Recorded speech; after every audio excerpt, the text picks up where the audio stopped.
C'est toujours un plaisir de vous retrouver pour ce grand rendez-vous de votre télévision Truy TV pour décrypter, analyser et parcourir l'actualité nationale et internationale, bien sûr à travers les commentaires et aussi les analyses des différents médias. À ce numéro, il sera essentiellement question des différents changements intervenus en cours de semaine à la tête de la hiérarchie de nos forces de défense et de sécurité. Et en seconde partie d'émission, il sera question de l'adoption par le gouvernement de l'avant-projet de loi organique portant attribution, composition, organisation et fonctionnement du Conseil supérieur de la communication CSC.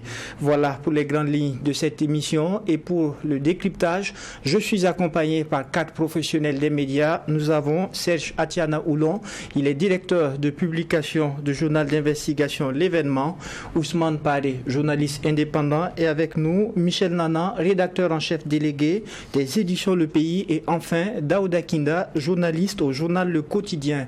La tentative de déstabilisation du régime de transition dirigé par le capitaine Ibrahim Traoré les 26 et 27 septembre dernier a-t-elle eu raison d'une certaine hiérarchie de nos forces de défense et de sécurité?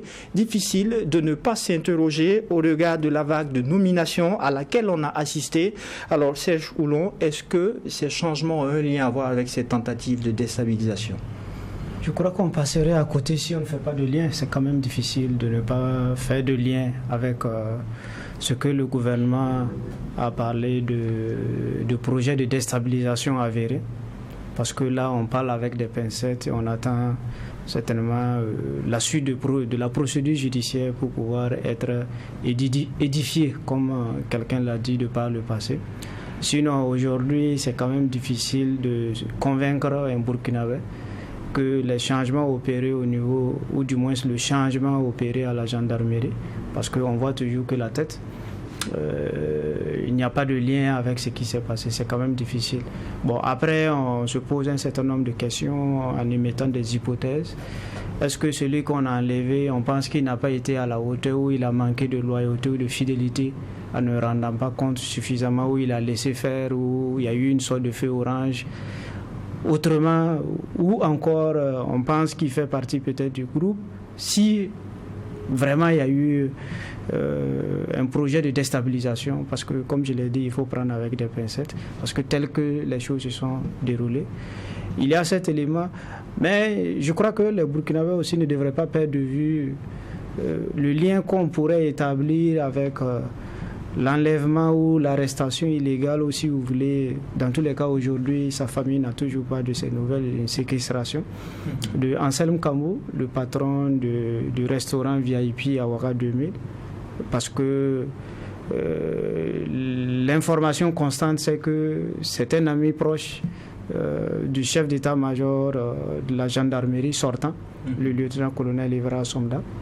Et je crois qu'il est aussi possible de faire un lien avec cette affaire, parce que ça peut ne pas forcément être en rapport avec une quelconque question de déstabilisation, mais peut-être d'autres éléments qu'on ne peut que épiloguer ou émettre, essayer de voir d'autres pistes en fait pour comprendre les éléments. Parce qu'en l'absence de faits, d'éléments factuels constant pour apprécier objectivement la situation, on ne peut que être dans un schéma d'émettre des hypothèses et d'essayer de comprendre. Mais dans tous les cas, je crois que c'est une situation quand même qui amène à s'interroger sur le devenir du Burkina et des Burkinabés. Est-ce que tout ce qui se passe, c'est en rapport avec ce qu'on peut appeler comme d'urgence la priorité du moment, qui est la question de la sécurité et de la reconquête du territoire national? Autrement, la question peut être reformulée de la façon suivante. Est-ce que tout ce qui se passe est dans l'intérêt des Burkinabés? C'est dans l'intérêt de protéger ou de défendre l'intégrité territoriale? C'est pour assurer plus de sécurité au Burkina et aux Burkinabés? Ou c'est une question de combat ou de bataille entre responsables pour la conquête ou la conservation du pouvoir d'État? Et je crois que ce sont ces raisonnements peut-être qui devraient peut-être plus nous guider, et ça devrait amener aussi à s'interroger un peu sur Est-ce que tout ce qui se passe aujourd'hui, ça règle le problème de la sécurité aujourd'hui? Est-ce que ceux qui sont à Titao ou à Ouéguia qui sont déplacés, ceux qui sont à Seba ou qui sont coincés à Nouna, est-ce qu'aujourd'hui ce qui se passe à Ouagadougou par rapport à ces changements, il y aura un impact sur leur vécu quotidien en matière de sécurité, faisant de telle sorte que leur capacité d'aller et venir, ou que nous sommes dans le mois d'octobre, c'est le mois des rentrées scolaires, rentrées judiciaires.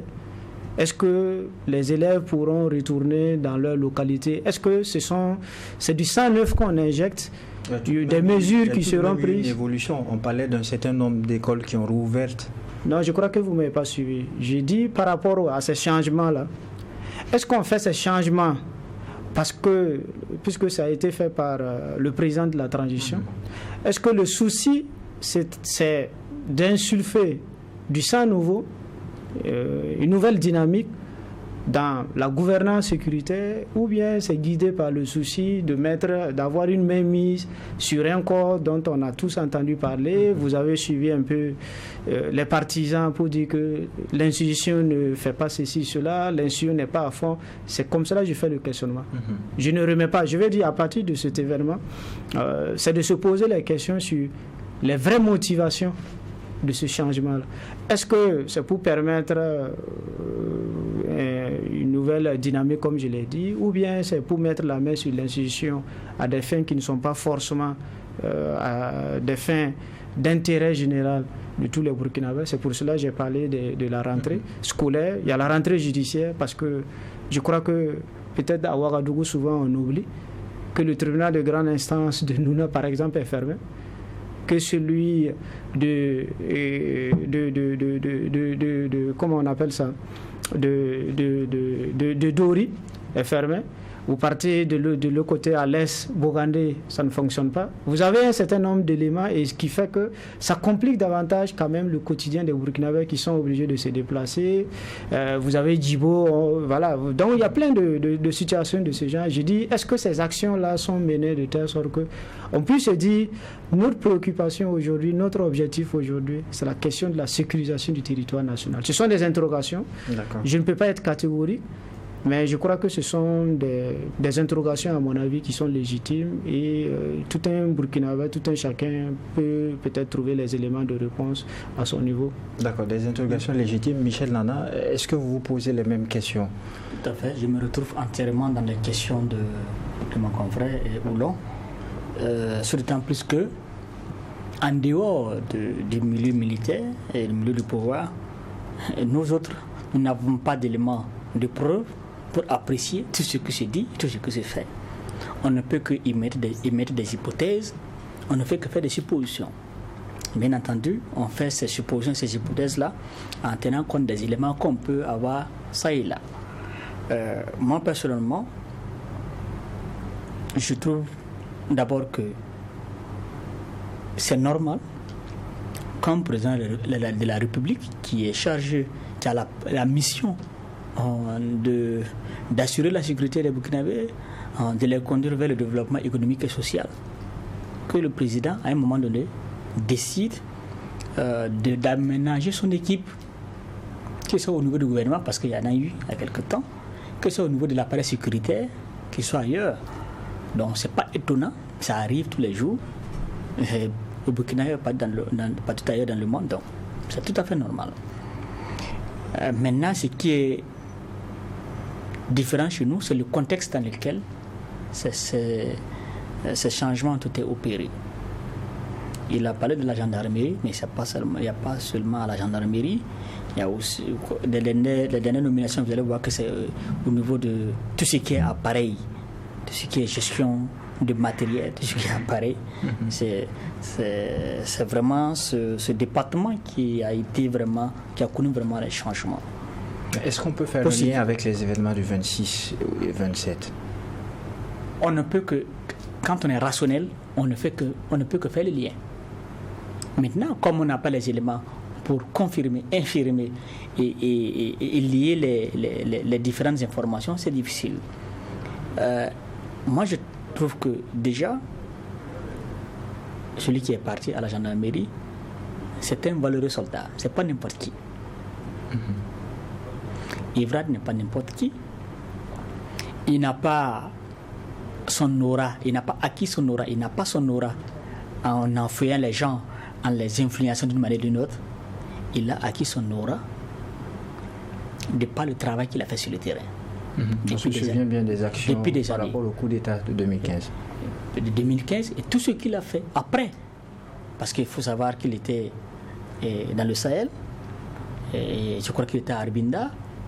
Il a ferraillé, il a amené ses hommes comment on appelle ça, au combat.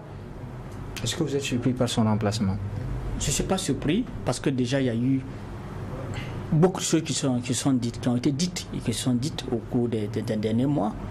D'abord, on se rappelle très bien qu'à un moment donné, des partisans du pouvoir ont demandé à ce que la gendarmerie soit dissoute parce qu'elle ne jouerait pas, elle n'était pas franche dans la collaboration, elle n'était pas loyale. De quelle manière? Je ne sais pas. Et ces dernières semaines, on a vu je ne sais pas si c'était de la manipulation, de l'intoxication ou c'est quoi, je ne sais pas. Mais la gendarmerie s'est retrouvée dans la ligne des mires de soutien du pouvoir. Pour quelle raison? Il y a tout de même eu une vague d'arrestations. On parle de 4 officiers qui ont été arrêtés, Bien entendu. 2 en fuite. C'est pour se dire, c'est pour quelle raison? Vous parlez de coup d'État, de coup d'État présumé. Est-ce que c'est lié à cela? Ou bien c'est lié aux questions dont se pose mon confrère? Est-ce que c'est pour mettre la main sur la gendarmerie? Ou bien est-ce que c'est pour des desseins inavoués? Ou bien c'est pour l'intérêt général? C'est de ça il s'agit. Et dans notre préoccupation ici, c'est que même s'il y a des changements, que le seul intérêt qui puisse prévoir là, que ce soit celui de l'intérêt général. Si ces changements vont dans le sens de l'intérêt général, si ces changements doivent conduire à ce que sur le plan sécuritaire, sur le terrain, que les choses aillent dans le bon sens et dans le meilleur des cas, dans l'intérêt suprême de Burkinabé, il faut saluer. Maintenant, si on prend ces décisions, si on fait ces changements pour des objectifs personnels, des desseins personnels, ça, vraiment, il faut déplorer. Et ce sont des hypothèses, ce n'est pas exclu. Nous sommes dans la gestion du pouvoir et tout est dans le panier.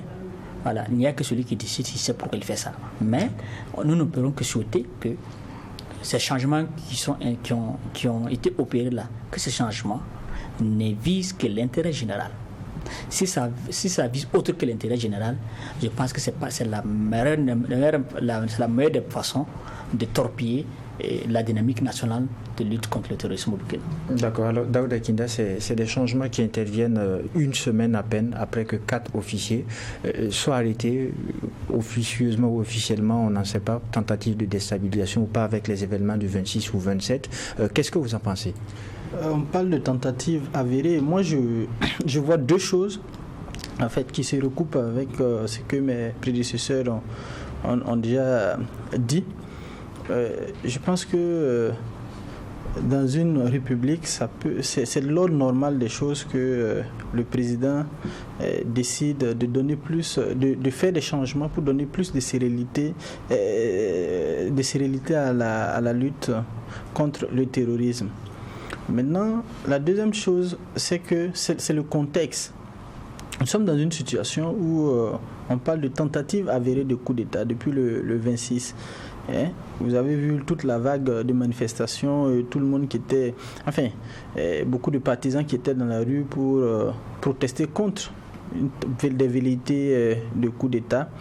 Et immédiatement, vous avez évoqué les arrestations qui ont suivi. On parle aussi de suspension des 11 militaires, dont 8 officiers qui ont été suspendus d'emploi. Et on va faire forcément le lien avec ce qui s'est passé. Et si le coup d'État ou la tentative de coup d'État s'est avérée, on peut faire le lien, se dire que peut-être que ces derniers-là sont impliqués dans cette tentative de coup d'État-là. Il y a ce que nous on sait, mais il y a aussi ce que les renseignements savent qu'on ne peut pas aussi dire au public. S'il est avéré que ces derniers-là ont été impliqués d'une manière ou d'une autre, où ils ont facilité ils ont commis des actes qui sont constitutifs de délits ou de crimes ou quelque chose comme ça, d'infraction, visant à faciliter la commission du coup d'État là, qu'on les suspende d'abord d'emploi. Je parle d'abord de ceux qui ont été suspendus, les remettre à la justice ou permettre à la justice de faire son travail sereinement. S'ils sont impliqués, de toute façon, le tribunal militaire ou la justice militaire ou le procureur militaire devra communiquer là-dessus pour donner plus de détails. Si par exemple les 11 qui ont été suspendus là, s'ils sont impliqués d'une manière ou d'une autre. Mais si on sort d'une situation où des personnes sont citées dans une tentative de coup d'État, où on parle de tentative avérée de coup d'État, c'est que forcément il y a un lien. Mais comme je le dis tout le temps, un coup d'État appelle toujours à un coup d'État. Il y a toujours des velléités de coup d'État et ça je ne vais pas dire que c'est dans l'ordre normal des choses, mais c'est comme ça. Il y a toujours des clans qui vont toujours tenter de déstabiliser. C'est au pouvoir de faire tout pour casser ces velléités-là. Le chef de l'État a dit lors de son entretien, désormais c'est tolérance zéro. Oui, mais dans son interview, il a parlé également il dit que les militaires sont unis, alors que ce qui s'est passé là, ça prouve le contraire. Ça prouve qu'il y a un malaise au sein de notre armée. Il a parlé de quelques personnes égarées. Oui, mais bon... je pense qu'un coup d'État, c'est mauvais quand ça échoue. D'accord, on va également prendre l'avis d'Ousmane Paris. Finalement, Evrat, qui est débarqué de son poste de chef d'état-major à la gendarmerie nationale, il est remplacé par un autre lieutenant, Kwagri Natama. Qu'est-ce qu'on sait de ce nouveau chef d'état-major? Sincèrement, pas grand-chose. Je crois que je ne vais pas revenir sur ça. Biographie, il y a des médias qui en ont déjà parlé. Moi, ce qui m'intéresse, ce n'est pas tant son profil, et que ce qui se passe en réalité, le contexte que nous traversons. Je crois que c'est ça pour moi la grosse préoccupation, parce que comme les confrères l'ont dit, ça n'a pas commencé maintenant. On se souvient qu'il y a Sinon qui est derrière les barreaux justement pour avoir appelé à la dissolution de la gendarmerie notamment. Donc ça veut dire qu'il y a quelque chose de bien plus grand, de beaucoup plus important en fait qu'il faut percevoir derrière ce que nous sommes en train de traverser. Et encore une fois, au-delà justement des qualités, de la personnalité du nouveau chef d'état-major de la gendarmerie, je crois que c'est l'état de notre pays et en fait de notre armée qui doit beaucoup nous inquiéter et peut-être amener chacun à sortir, en fait à faire des concessions pour l'intérêt de tous. Je ne vais pas aller très loin, mais je voudrais d'abord prendre l'exemple sur 1966. Quand vous discutez avec des gens au niveau de l'armée, il y a beaucoup qui vont vous dire que les vrais problèmes de l'armée ont commencé à partir de 1966 avec la prise de pouvoir par le général Lamizana. C'est vrai que ça ne fait pas unanimité. Il y a beaucoup qui vont vous dire que c'est à partir de 1983 avec donc les capitaines, avec la révolution. Mais je dis, on ne va pas aller jusqu'à cette période. Je vous invite tout simplement à regarder notre armée à partir de 2014. Où se trouve aujourd'hui Yacouba Isaac Zida? Où se trouve aujourd'hui le RSP? Où se trouve le général Diendéré? Où se trouve le lieutenant-colonel Damiba? Et quand vous regardez seulement à partir de 2014, vous essayez de voir les militaires et pas des moindres. On peut ne pas les aimer, mais il y en a quand même qui sont beaucoup respectés, en fait, qui ont quand même marqué l'histoire de notre armée. Vous prenez toutes ces personnes aujourd'hui qui ne sont pas là pour défendre le territoire, au moment où on a beaucoup plus besoin d'eux, qui sont soit à l'extérieur du pays, soit en prison, tout simplement du fait de la politique, du fait de la gestion du pouvoir d'État. Les militaires veulent conquérir le pouvoir, ils veulent gérer le pouvoir d'État. Et quand vous analysez tout ça, pour ceux qui ont suivi de près le procès, par exemple, de 2015, et un coup d'État de Diendéré, moi je pense encore une fois que chaque fois que les militaires sont impliqués dans la gestion, en fait, dans la conquête du pouvoir, et que ça se termine mal, il y a des braves, de valeureux soldats qu'on perd parce qu'on ne sait jamais, un militaire ou un gendarme, quelle est sa position. Il y a des espions, il y en a qui sont des renseignements, qui jouent le jeu jusqu'à ce que le coup échoue et qu'on les prenne et qu'ils manquent d'arguments justement devant le tribunal pour se justifier et ils vont aller derrière les barreaux. Donc moi en fait c'est avec beaucoup de peine que j'observe tout cela. Des gens en fait qui ont beaucoup de projets peut-être pour le pays et surtout que le pays a formé à coup de plusieurs dizaines de millions de francs CFA. Regardez les capitaines avec Damiba et Sitsori, qui était l'un des rares pilotes qu'on avait et dont on ne parle absolument plus. Vous avez des millions, encore une fois, que l'État débourse pour aller former des militaires dans d'autres pays, sur les frais, c'est en fait les frais de contribuables, et qui aujourd'hui ne peuvent absolument rien faire. Je parle de Zungrana. C'est de les rassembler tous. Je ne dis pas ça. Je dis la solution, mais c'est que chaque fois vous tentez des coups d'État et puis ça se termine mal. Mais est-ce que quelque part quelqu'un ne va pas se dire, mais c'est pas fait pour nous? C'est pas fait pour nous. Il faut qu'on se mette carrément à l'écart. Quand je le dis, ça fait, en fait, c'est avec beaucoup de peine parce que quand vous discutez des fois avec ceux qui s'y connaissent, pour un tireur d'élite, mais quand on vous dit le coût de formation et puis le temps de formation, mais c'est assez énorme. C'est juste un exemple banal que je prends. Mais après, vous voyez qu'on va investir dans un homme pour aider l'État, pour soutenir, pour nous permettre de sortir justement des situations très très difficiles.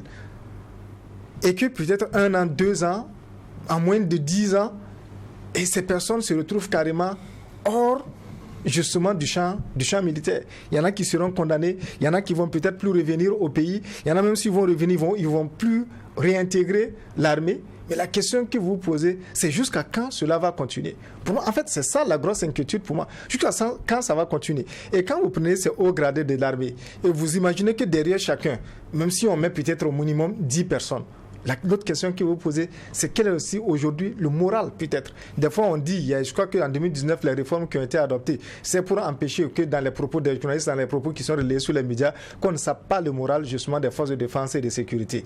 Mais je me dis, si nous, nos propos peuvent justement entamer le moral des forces de défense et de sécurité, de telles situations, quels peuvent en être les impacts justement sur le moral de la troupe. Donc je me dis qu'à un certain moment, et c'est vrai que malheureusement aujourd'hui on a réussi à casser tous les ressorts sur lesquels on pouvait s'appuyer ou sur lesquels on s'était appuyé les années antérieures pour pouvoir essayer de trouver un consensus. Malheureusement on est en train de casser tous ces ressorts-là, en sorte que vous voyez de moins en moins des intermédiaires, des médiateurs dans la résolution des différentes crises auxquelles nous faisons face. Est-ce qu'on est en train de tendre justement à un certain moment vers des confrontations dont on ne connaît pas du tout l'issue? À un certain moment, je dis, il y a des questions qui sont très difficiles de se poser, mais il faut qu'on ait le courage de se poser ces questions-là. Il faut qu'on ait le courage à un certain moment de se dire qu'on ne peut pas continuer dans le bras de fer. C'est dire de toute façon, nous on a le pouvoir et ceux qui vont essayer, nous aurons en face. Déjà, vous avez eu combien de tentatives en une année? Et après, moi, en fait, ce que je dis, ça s'adresse à la population de façon globale. Ça s'adresse aussi à ce qu'on peut appeler la légitimité, et que ce soit coutumière, religieuse, etc. Mais en fait, tous les ressorts qu'on peut avoir pour essayer de voir quelle solution définitive on trouve par rapport à notre armée. Qu'à un certain moment, et qu'on puisse laisser la transition aller jusqu'au bout, et que les militaires se disent que leur rôle, c'est de sécuriser le pouvoir. Et qu'après, en fait, ça ne traverse plus l'esprit d'un militaire de dire qu'il doit gérer, il doit conquérir, il doit gérer le pouvoir d'État. Et en termes de proposition, est-ce qu'il ne faudrait pas, Serge Oulon, se focaliser déjà sur l'essentiel, la sécurité, l'organisation des élections? Bon, mais c'est ce que tout le monde dit. Même ceux qui sont au pouvoir, ils prétendent travailler pour l'intérêt général, vous pour la sécurité. avez des raisons de ne pas y croire? Bon, à voir ce qui se passe sur le terrain, on a quand même de quoi à s'inquiéter, parce qu'on ne va pas se répéter, ça a été développé tout à l'heure. On l'a dit parce que quand vous prenez les faits avec tout ce qu'il y a comme velléité de déstabilisation, évidemment, comme on le dit toujours, aucune transition ne se passe toujours comme prévu. Voilà, et un coup d'État, ça appelle à un autre coup d'État, tout le monde veut faire. Et encore que dans notre contexte, on a des gens qui applaudissent, qui disent que c'est une bonne chose. Donc évidemment que ça encourage, et jusqu'à ce que les gens se rendent compte qu'on est dans un cercle vicieux et qu'on ne peut pas s'en sortir dans un chemin de ce genre. Ce n'est même pas possible. Est-ce que finalement il ne faudrait pas faire comme le Mali au sein de la Constitution? Il faut clarifier les choses sur le mode même d'action. Non, même dans notre Constitution c'est pareil. Même dans notre constitution, c'est clair. En dehors de la dévolution démocratique, un pouvoir issu de n'importe quelle autre forme, ça ne marche pas. Voilà. Dans nos constitutions, c'est prévu. Voilà. Voilà. Après, c'est l'application. Mais je crois qu'il faut un peu plus de lucidité. Malheureusement, bon, je crois que aucun être humain ne voudrait qu'on dise qu'il est moins intelligent, moins lucide, moins humble. Surtout quand on a des responsabilités, quand on a le pouvoir. Parce qu'on pense qu'on peut tout faire, on peut tout décider, on connaît tout, on peut tout faire. Et qu'il faut que tout le monde se recentre sur sa personne pour pouvoir avoir l'orientation, la direction qu'il faut suivre. Et c'est ça qui est malheureux. Hors de tout temps, n'importe où, on a toujours estimé que c'est le pouvoir qui arrête le pouvoir. Il faut des contre-pouvoirs. Mais la tendance, justement, quand on est dans un pouvoir issu de push ou bien quand on est dans un système totalitaire ou tyrannique, c'est de penser qu'il y a un guide ou une lumière ou encore un génie qui trace la voie et tout le monde doit suivre. Ceux qui ne suivent pas sont taxés ou sont étiquetés parce que tout simplement ils n'applaudissent pas au même moment que les autres ou qu'ils estiment qu'au lieu d'aller à gauche, ils suggèrent ou ils posent la question: est-ce qu'on ne gagne pas plus en allant peut-être à droite? Et je crois que c'est ça qui est malheureux. Parce que si on a tous ensemble, on est guidé par le souci de bien faire, il n'y a pas de raison qu'on ne puisse pas discuter, qu'on ait des débats sains, constructifs. X dit d'aller à gauche, Y dit d'aller à droite. Les X et Y se retrouvent pour discuter. Chacun avance ses arguments. Et après, on trouve le compromis. L'essentiel, c'est de faire de telle sorte que les intérêts de X et de Y puissent se retrouver dans la décision qui va être prise. Et que s'il y a des fruits à récolter, que X et Y puissent en récolter. Est-ce que quand on fait le point, on n'aura pas essayé déjà de par le passé? Bon, mais souvent j'aime bien rappeler cette formule d'un leader syndical de l'action sociale, aujourd'hui ministère en charge de l'action humanitaire. C'était sous Roch-Marc Christian Kaboré. Il y a eu un certain nombre de mesures et il a dit que l'action sociale, ce n'est pas un laboratoire où tout le monde vient faire toutes sortes d'expérimentations. Je crois que le Burkinabé souffre.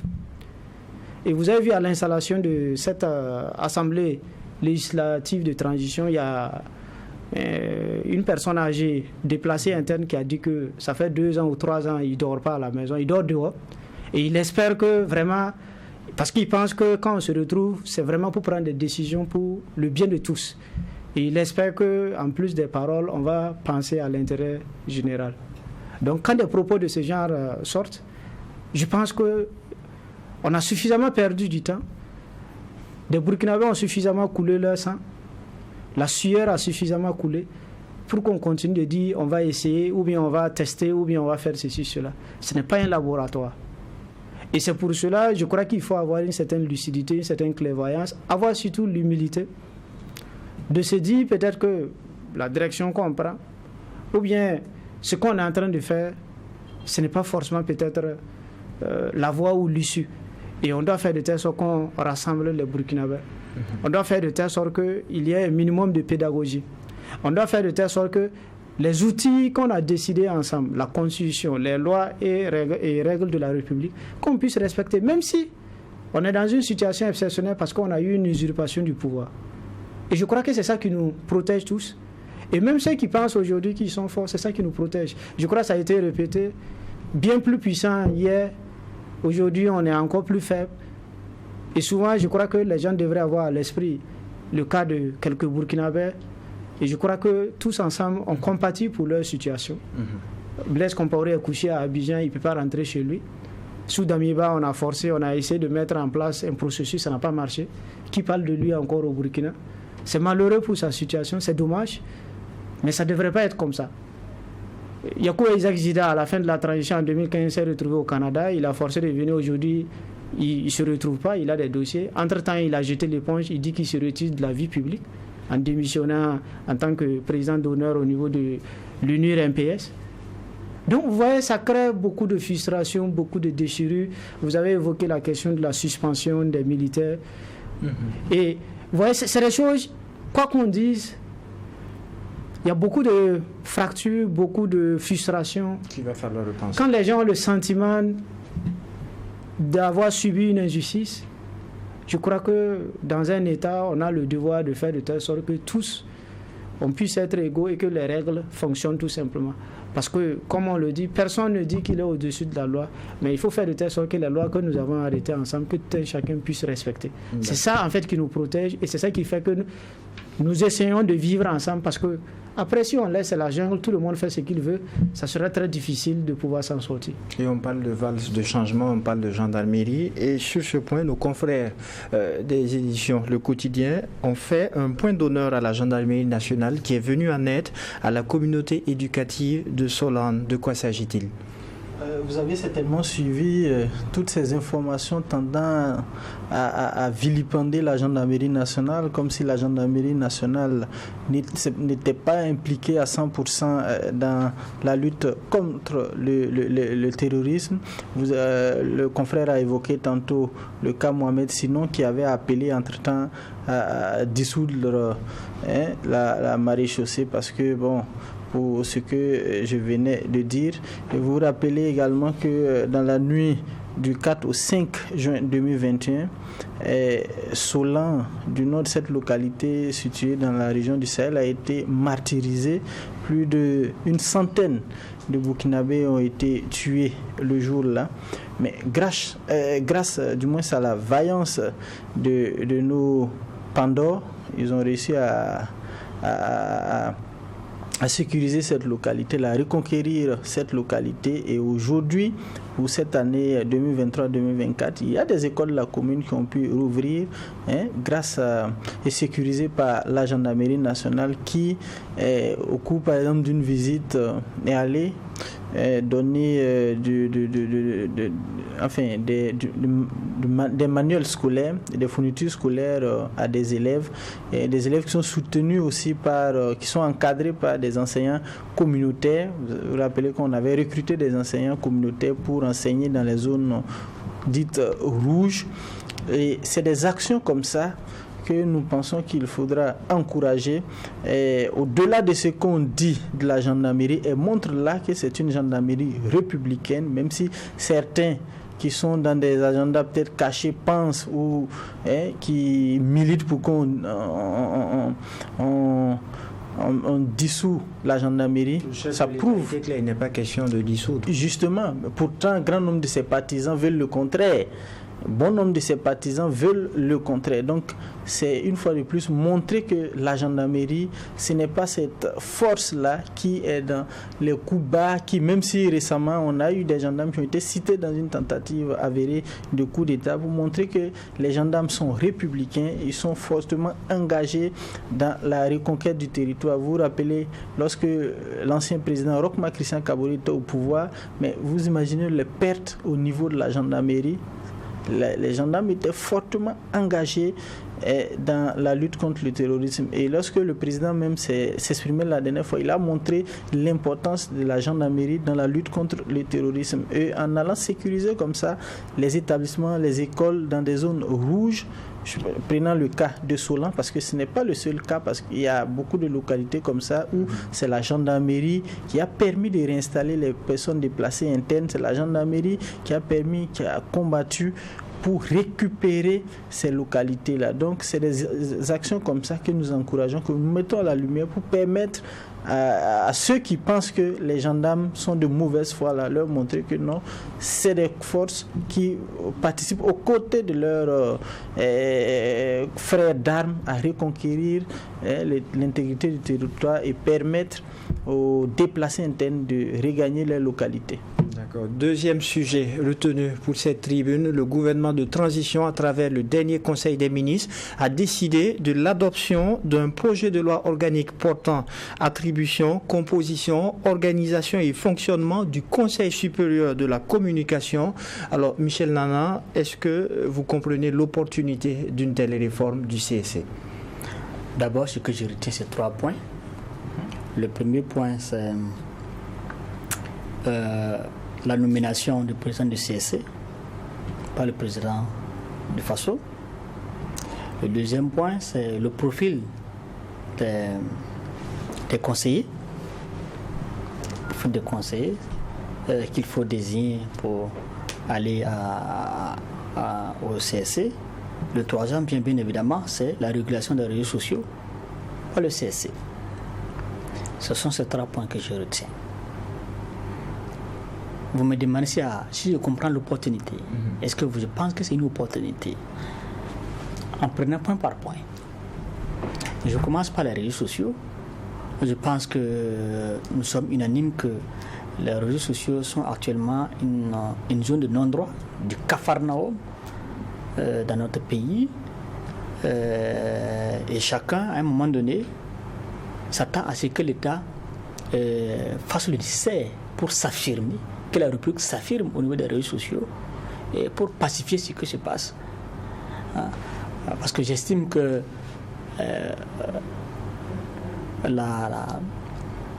l'insécurité que nous vivons et beaucoup de mots que nous connaissons sont amplifiés surtout par les réseaux sociaux. Et aujourd'hui, il y a des gens qui sont payés, qui sont entretenus pour tenir un discours sur les réseaux sociaux. Donc il y avait nécessité de toiletter. Oui. Je crois que tout le monde est d'accord pour ça. Et chacun doit avoir un exemple où il a été victime quelque part de ces réseaux sociaux-là. Donc c'est tout à fait normal qu'on mette les règles et que quelqu'un surveille ce qui se passe. Donc, comme ailleurs, comme ce que les Ivoiriens ont décidé à quelques mois de cela, de réguler. Point salutaire. Ça, moi je trouve que c'est salutaire. Maintenant, on attend l'application. Le deuxième point, c'est le profil des conseillers. Je ne sais pas ce que le gouvernement met dedans, ce qu'on appelle profil des conseillers. Parce que ce qu'on connaît actuellement, c'est qu'il y a déjà un certain nombre de présidents, un certain nombre de personnalités qui nomment, dont le président de l'Assemblée nationale, dont le président du FASO, je pense, le Conseil supérieur de la magistrature, voilà, qui ont ces entités-là nomment des conseillers. Il y a aussi les fêtiers des médias. Les médias, je prends des organisateurs professionnels qui nomment aussi des conseillers. Voilà. Qu'est-ce qu'il faut changer dedans en parlant de profil? Est-ce que ceux qui sont là, tel que ça a été défini, est-ce que ce profil-là, il faut le changer? Qu'est-ce qu'il faut mettre dedans? Moi, j'attends de voir. La question. J'attends de voir. Donc, je ne voudrais pas rentrer dans certaines considérations. Pour ce qui est de la nomination, bien sûr, c'est le point qui cristallise le plus le débat et je comprends. D'abord, je veux dire que peut-être ceux qui ont proposé cette réforme-là ont raison. Je prends l'exemple du dernier cas de la nomination du président du CSC, l'élection. D'accord. Et je crois que nous avons l'habitude que le président du CSC, c'est le choix du président en fait. Le président choisit son cheval et puis on travaille les électeurs au corps pour le porter au niveau de la présidence du CSC. C'est comme ça. Dans le fond, en règle générale, c'est le président qui décide qui doit être au CSC. L'élection là, ce n'est que juste, c'est juste des jeux de cartes qu'on fait. Est-ce que, avec l'expérience de grand frère Aziz Bamougo et de mon professeur Daniel Bougayire, est-ce que le pouvoir ne s'est pas dit, finalement, au lieu de perdre notre temps avec les élections qui peuvent créer des problèmes, le président n'a qu'à décider directement. Donc pour vous, ça paraît un peu comme une solution à ces velléités où on avait tout le temps avec les élections, il y avait des disputes et tout. Voilà. Je pense que j'ai dit, peut-être le pouvoir a raison d'aller dans ce sens-là. Mais il y a aussi l'autre côté. Parce que le président décide de nommer un président qui va assurer, qui va diriger le CSC, ça veut dire que quelque part, c'est le président qui dicte les règles. Et je crois que c'est ce dictat-là que les médias ne veulent pas. Il ne s'agit pas de dictat. Il s'agit de faire en sorte que les contenus de médias soient monitorés, qu'ils soient régulés de façon de façon pacifique. Mais tel que les choses se passent dans le contexte où nous sommes, on a l'impression que le président de la transition et ses hommes veulent mettre la main sur toutes les institutions.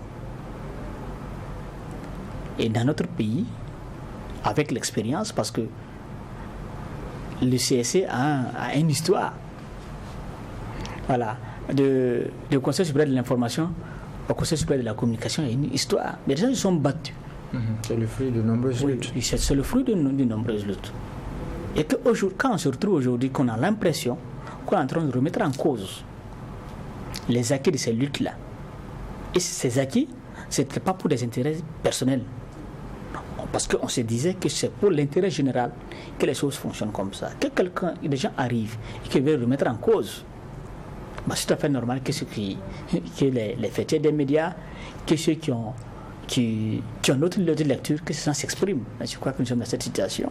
D'accord. Voilà. Mais on attend que l'ALT, le gouvernement et l'ALT, puissent nous donner la suite. C'est ça qui est important. D'accord. On va prendre l'avis d'Ousmane Paré sur la question. Il y a les OPM, les organisations professionnelles des médias, qui déjà sont irrités par l'adoption de ce projet de loi. Qu'est-ce que vous en pensez?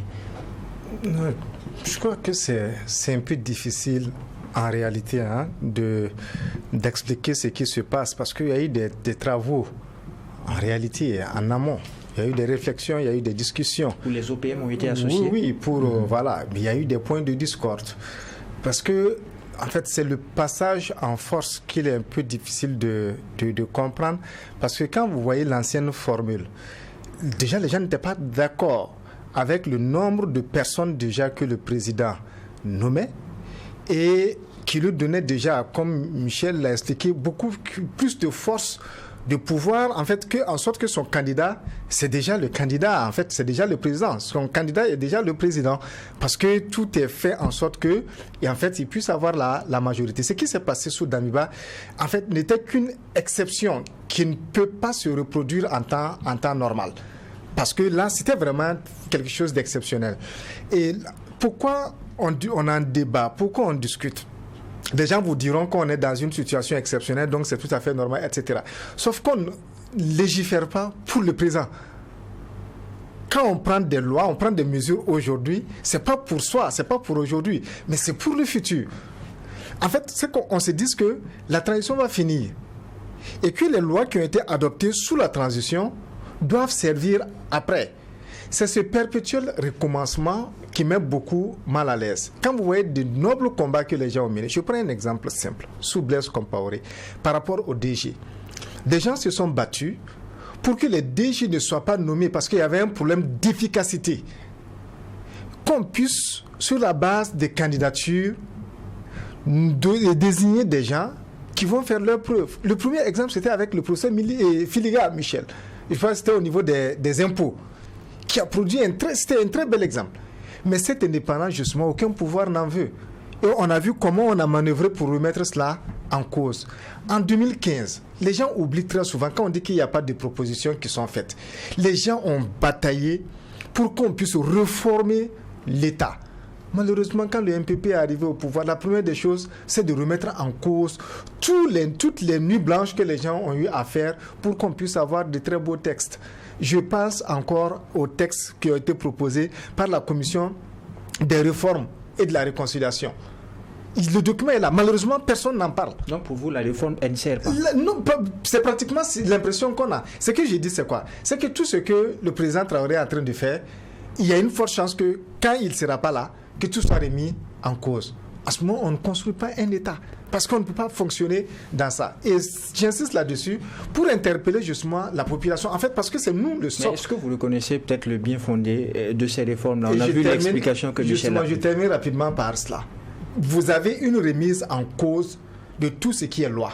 Parce qu'on trouve que ce sont ces lois qui ne nous permettent pas de fonctionner correctement. Ce sont ces lois qui sont la cause et de tout ce qu'on a comme problème. On parle même de réformer, en fait, d'une nouvelle constitution. Mais je me dis, si c'est ça, pourquoi se battre autant pour aller prêter serment devant le Conseil constitutionnel? Pourquoi mettre en place une assemblée législative de transition? Depuis le début, déjà on dit, c'est un coup d'État, il faut assumer le coup d'État. Donc, je me dis, peut-être on peut se dire qu'au début, il y avait la pression des institutions internationales, etc., etc. Maintenant qu'on a le pouvoir et qu'on ne veut plus des textes, et c'est vrai que ça nous fera mal, c'est vrai qu'on va critiquer, mais autant dissoudre tout et gouverner par ordonnance. Ça va nous permettre quoi? Ça va nous permettre de gagner beaucoup d'argent sur le fonctionnement de l'ALT. Ça va nous permettre de gagner beaucoup d'argent sur le fonctionnement de toutes ces institutions. Et encore qu'il y a beaucoup d'institutions qu'on a jugées de budgétivores depuis Sourock Kaboré, on a demandé de les supprimer, on ne les a pas supprimées, et qu'encore on les critique, mais on les garde. Et si cette réforme permettait de mettre fin aux tensions nées de l'élection d'un président du CSE? Mais c'est ce que j'ai dit. En fait, au lieu qu'on soit là en train de faire des débats, en fait, de gaspiller, comme le dirait l'autre, nos salives, qu'on dissolve tout et c'est fini. On sait qu'on est dans un état d'exception. Et je sais que je ne peux plus parler. Je reste chez moi tranquillement à la maison. Je sais qu'il n'y a plus de loi, il n'y a plus de constitution.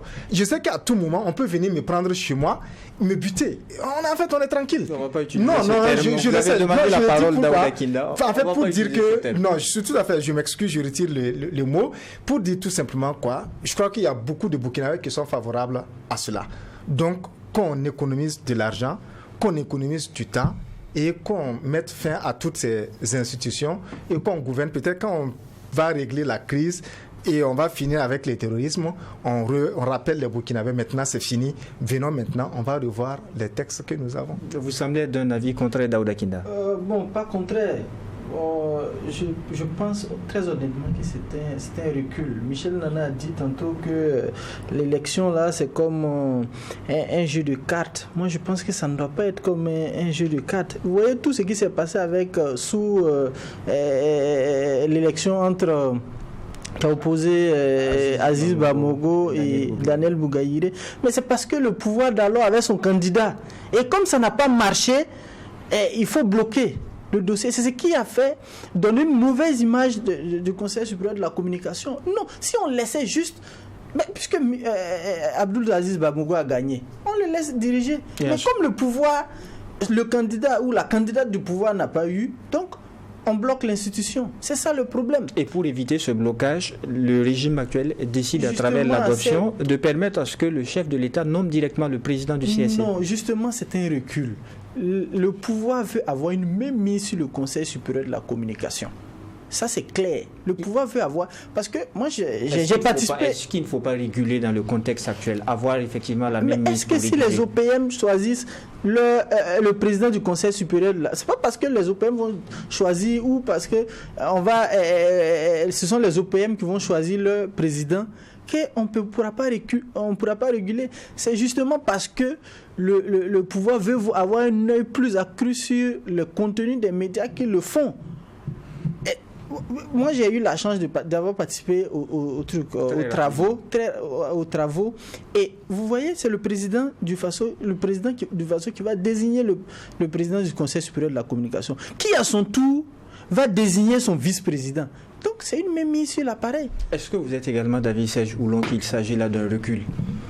Non, je crois que tout Burkinabé de bonne foi ne peut pas ne pas admettre quand même cette réalité. Et j'ai écouté un responsable du CSE justement pour dire qu'il a même utilisé le mot, ils ont préféré revenir en arrière. Bon, je crois qu'il faut il y a des choses quand même. Et si la réforme permettait de mettre fin aux tensions nées de l'élection? Mais justement, j'allais dans le prolongement de ce que Daouda a dit par rapport à la précision sur l'intervention de Michel. L'élection n'a aucun problème. Et ce n'est pas en revenant en arrière qu'on règle le problème de l'élection. Qu'est-ce qui s'est passé? On a eu des élections. Quelqu'un a gagné. Vous avez un perdant qui conteste, qui a saisi une juridiction. En quoi c'est un problème? Un état de droit. Vous avez eu la chance, mais que la personne n'a pas fait du bruit, comme quelqu'un a dit, n'a pas fait de manifestation, n'a pas... Tout bonnement, le perdant, c'est son droit le plus absolu. On organise un scrutin. Je conteste les résultats.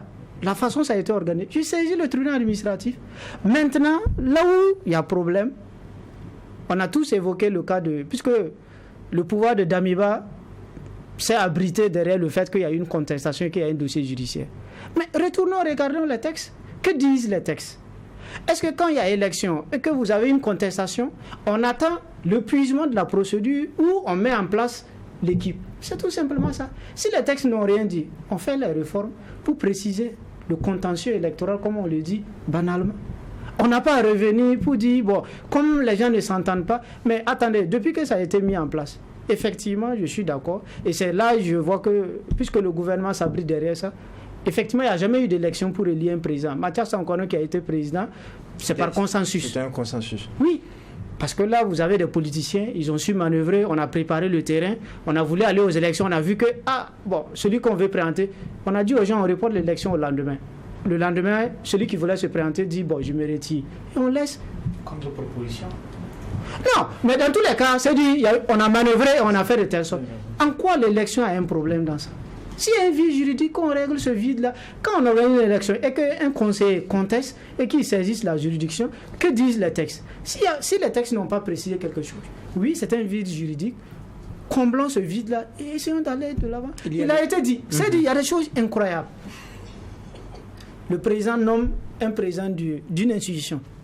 Ce président d'une institution qui a été nommé, qui n'a aucune légitimité et qui est conseiller au même titre que les 9 autres, c'est lui, parce que tout simplement il a été nommé par le chef de l'État, qui vient, il va observer parmi les 8 là, où on lui dit, celui qui l'a nommé, lui dit il faut prendre un tel comme vice-président. Mais il y a des choses encore incroyables dans cette affaire. Quand on nous dit que l'organe de régulation, normalement, qui devrait être une institution de régulation par les pairs, peut aller dans un média de 6h à 21h. Voilà, à tout moment, sans aucun préalable, faire des perquisitions et même faire des saisies. L'article 59. Bon, quand même, qu'on nous dise, cette même loi, que le CEC qui ne donne pas la carte de presse, le CEC peut décider que vous, comme cela, parce que vous avez, peut-être on estime que l'émission que vous avez animée, ce n'est pas bien, on vous donne un avertissement, ou bien on décide, on vous suspend. On dit votre carte de presse, quand même. Alors que ce n'est même pas le CSC qui délivre la carte de presse. Est-ce que le fonctionnement du CSC en temps de paix est la même en temps de guerre? Bon, je suis désolé, moi je m'excuse.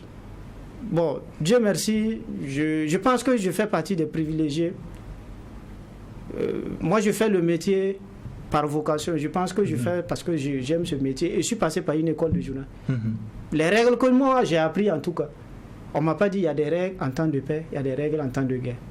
Parce que c'est ça justement on met dans la tête des gens. Le journalisme c'est le journal, l'essentiel il faut respecter les textes. Évidemment on peut demander aux gens en situation de crise, il faut être plus vigilant, il faut être plus professionnel, il faut recouper, il faut vérifier, il faut prendre le temps de... On ne peut pas discuter de ça. Mais bon, quand on nous dit on est en temps de paix, ou je ne sais pas, on est en temps de guerre, ou je ne sais pas, bon, moi je veux bien qu'on me donne ces éléments théoriques, et peut-être on va retourner à nos cahiers, on va regarder ce qu'on a appris et essayer d'apprendre. Mais dans tous les cas, je crois qu'aujourd'hui, il ne faut pas être naïf. Voilà, ça a été évoqué, on a un environnement, le gouvernement dit qu'au nom de l'intérêt supérieur, le porte-parole dit qu'eux, ils s'assument, on suspend des médias alors que l'organe de régulation est là, on a le cas de nos confrères de Omega, voilà, qui a décidé et après le gouvernement est revenu. Dernièrement, on a eu Jeune Afrique qui a écrit et dans tous les cas aujourd'hui, l'organe n'a même pas eu besoin de faire une démonstration particulière pour montrer que ce qu'il avait écrit, c'est ça, puisqu'il y avait des problèmes dans les rangs. La preuve en est que le gouvernement a dit qu'il y a... Mais au moins, ayez l'humilité de revenir sur vos décisions. C'est ça aussi qui fait grandir et c'est ça qui force. Parce qu'il y a un aspect. L'autorité, ce n'est pas seulement la force. Par votre attitude, par votre humilité, par le fait que vous avez le sens de l'autocritique, de reconnaître qu'ici vous êtes trompé, vous reconnaissez. C'est ça qui renforce votre autorité et c'est ça qui vous grandit.